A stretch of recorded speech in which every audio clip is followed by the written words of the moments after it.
Pisces doesn't lose it the way people expect. There's rarely a dramatic buildup you can point to.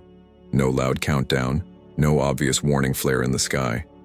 Most of the time, it looks like nothing is happening at all.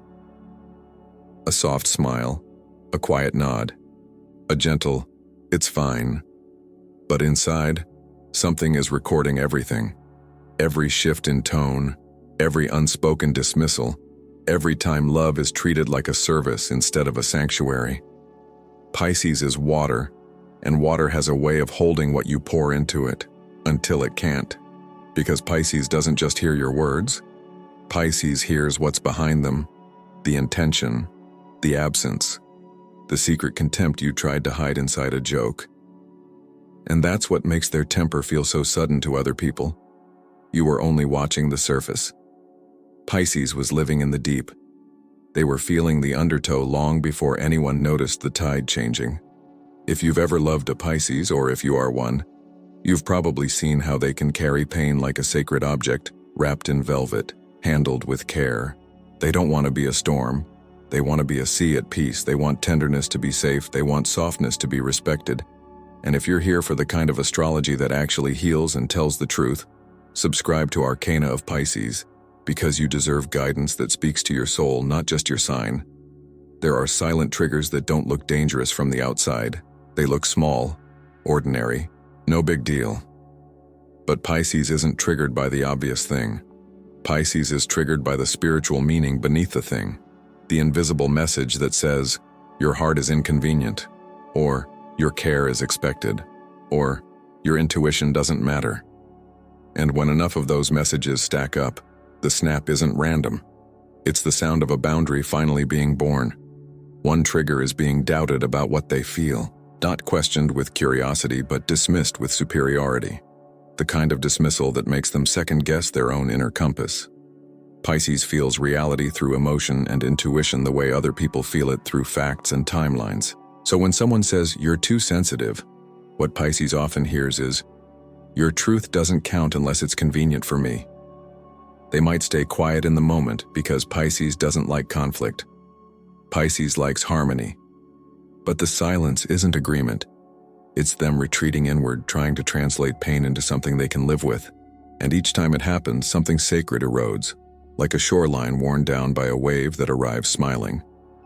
Another trigger is broken promises, especially the gentle kind. Not the dramatic betrayal that everyone recognizes, but the subtle, repeated mismatch between words and action. Pisces trusts with their whole being.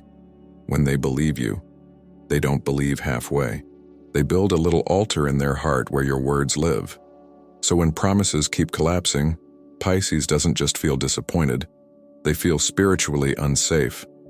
It's not, "You forgot." It becomes, "I can't rely on your reality." And that's a terrifying place for a sign that bonds through emotional certainty. They may forgive once, twice, 10 times, because compassion is their reflex. But each broken promise adds a grain of sand to the hourglass. Eventually, time runs out, and when it does, the snap can look like anger, but it's actually grief finally refusing to be polite. Another silent trigger is cruelty, especially cruelty disguised as humor. Pisces can handle someone being blunt if there's love behind it, but cruelty is different. Cruelty has a coldness to it, a pleasure in making someone smaller. Pisces notices how you treat people who can't do anything for you. Pisces notices how you speak about the vulnerable. Pisces notices whether you have tenderness for animals, for strangers, for the parts of life that don't benefit you. And when Pisces witnesses casual cruelty, mocking someone's pain, making a joke out of someone's insecurity, treating sensitivity like weakness, it lights a deep alarm. Because Pisces lives to protect softness, and when softness is attacked, it feels personal. It feels like a spiritual violation. They might not confront you right away. They might simply go quiet, watching, collecting evidence. But once Pisces decides your heart is unsafe, the snap is not a tantrum, it's a door closing. Another trigger is being used as an emotional container. Pisces has a gift for holding space. People come to them when they're broken, confused, lonely, lost. Pisces listens. Pisces absorbs. Pisces tries to heal, and at first it feels like purpose, like destiny. But there's a kind of person who doesn't love Pisces. They consume Pisces. They don't ask how Pisces is doing. They don't notice when Pisces is tired. They take and call it connection. Pisces often doesn't realize it's happening until they feel strangely empty after every conversation, like their spirit is being drained with a smile. When that realization hits, the snap can be fierce, not because Pisces suddenly hates you, but because Pisces finally loves themselves enough to stop bleeding quietly. Another trigger is disrespecting their need for solitude. Pisces needs retreat the way lungs need air. Their inner world is vast, and without time alone it becomes crowded, full of other people's feelings, other people's chaos, other people's expectations. When someone pressures Pisces to be constantly available, constantly responsive, constantly on, it doesn't just annoy them, it suffocates them. Pisces needs silence to hear their own soul again. So when someone invades that sacred space, guilting them for needing rest, accusing them of being distant, demanding immediate answers, Pisces starts to feel trapped. And trapped water doesn't stay gentle, it turns stagnant. It turns heavy. It turns into a flood. Halfway through this, if something in you is nodding quietly, if you're thinking, yes, that's me, or yes, that's what happened, take a second to like the video. Not because it's a button, but because it tells the algorithm to keep putting healing language in front of people who need it.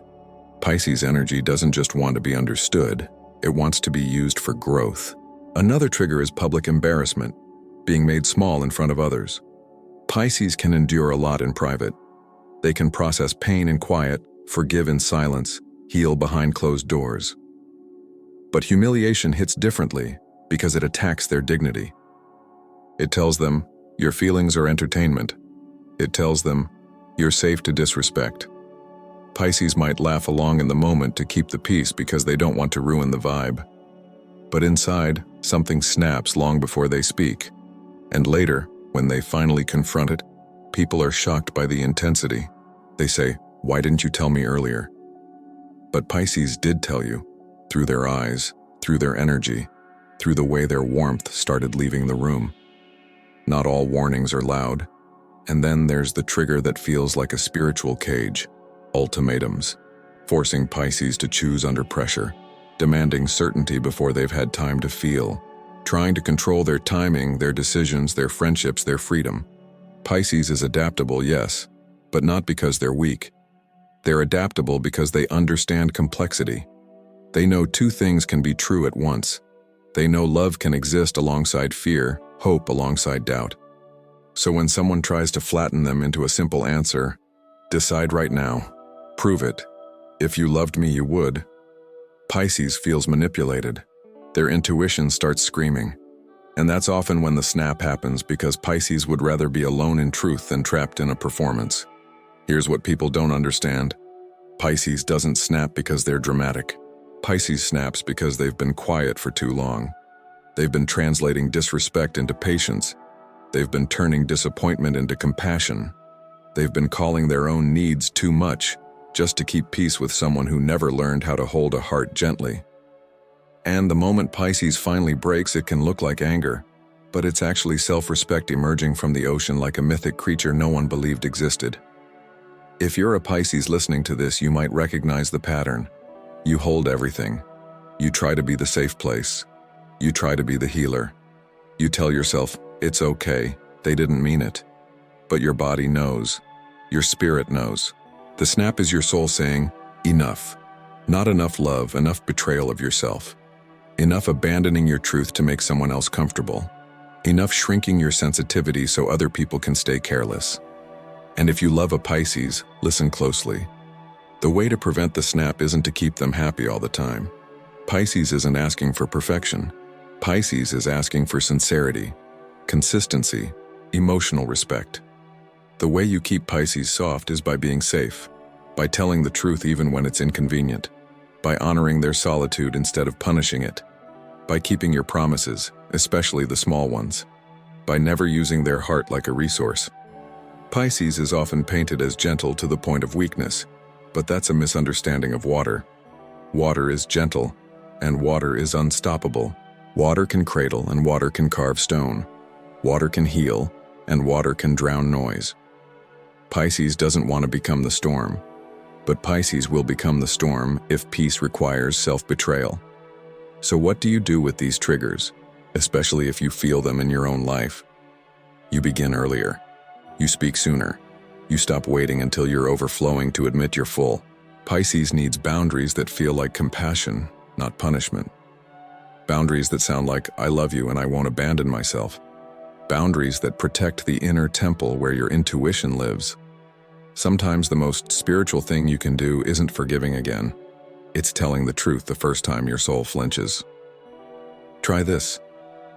The next time you feel that quiet sting, the moment you'd normally swallow it, pause and name it gently. That didn't feel good. I need time to process. I don't like jokes about that. Please don't promise what you can't keep. You don't have to roar. You don't have to threaten. You just have to stop disappearing. Pisces snaps when Pisces vanishes from themselves. Healing begins when Pisces stays. And if you're listening and you want to make this personal, leave a comment with your date of birth and your zodiac sign. And if you're a Pisces, tell me which silent trigger hits you the hardest. Was it broken promises, emotional draining, being doubted? Or was it the pressure to decide before you're ready? Someone reading your words might finally feel seen, and sometimes that's the first real step toward healing. Because Pisces isn't here to be a doormat for the world's carelessness. Pisces is here to be a mirror for the soul. Your sensitivity is not a flaw. It's a spiritual instrument. It's how you detect what's real. It's how you sense what's hidden. It's how you love with a depth that changes people. But that depth must be protected, or it will become a silent wound you keep calling normal. You are allowed to be kind without being available to harm.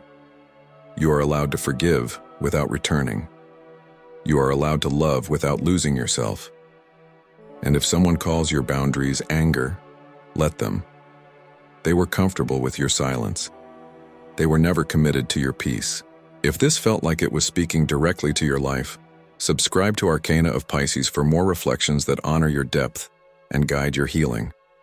And like the video before you go, because it helps this message find the people who are still blaming themselves for feeling too much, when the real problem was that they were surrounded by people who felt too little. Pisces temper isn't the enemy. Unspoken pain is. The snap isn't random. It's a sacred alarm. It's the moment your inner ocean refuses to be polluted any longer.